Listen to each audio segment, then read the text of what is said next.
Next, find a landmark between the nipples and begin chest compressions.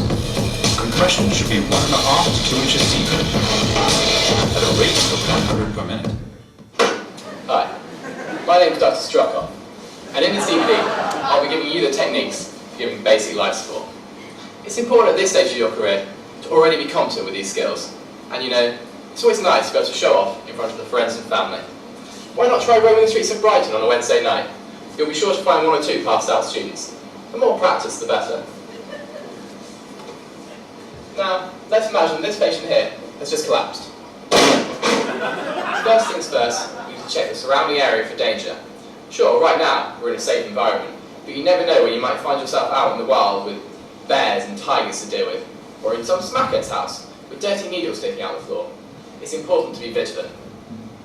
And next, we need to check whether the patient is responsive.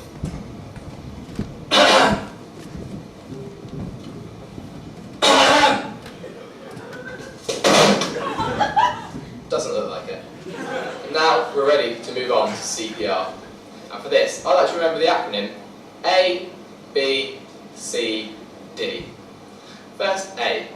And this is for appearance. Since our patient is unconscious and has no way of communicating with us, we'll have to judge them based on their appearance alone. And for this, there are 2 key things to remember. Number 1, do they look a bit northern? Because if they do, I don't know about you, but fuck off my putting my mouth anywhere near theirs. Number 2, if they're female, are they fit? And if they are boys, and you get as far as chest compressions, you can definitely count that as getting to second base. Next, we move on to B, and this is for breath. The last thing you want is for halfway through CPR, your patient to wake up and smell the intoxicating fumes on your breath from last night's antics. And for this, I like to carry a first aid kit with a pack of these at all times. C is for clubbing.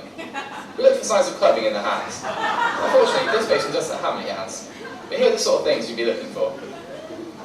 Medtalk discount wristband, VIP stamp, and chipped nail varnish. If you see these signs of clubbing, it probably means the patient fell unconscious whilst on a night out clubbing with their friends, which probably means it's their own fault they're unconscious, so don't worry too much about saving them. And finally, D.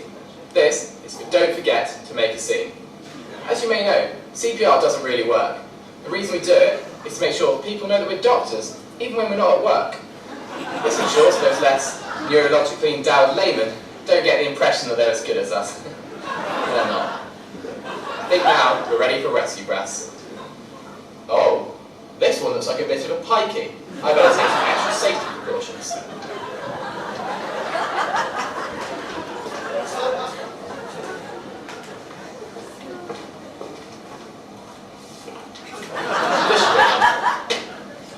When you're doing this, make sure you get all the key areas.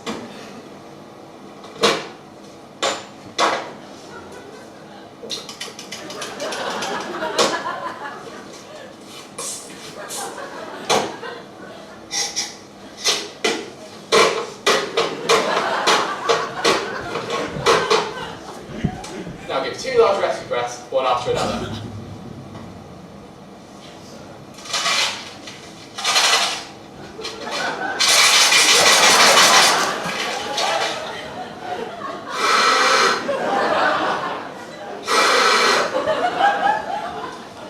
Chest compressions.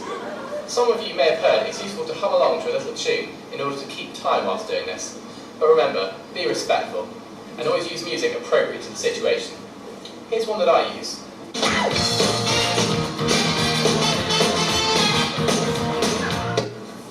And now for the really important bit. It's time to dial 999. This will get some paramedics on scene, who unlike myself, will actually be able to help this poor chap. And you'll need to get your phone out anyway, in order to take a photo, or a short video, of your collapsed patient. Now, you just know I'm going to get some likes on Facebook for that one. If you can follow the advice in this DVD, you'll be well equipped to deal with a collapsed patient. But you know, don't worry too much at this stage if not.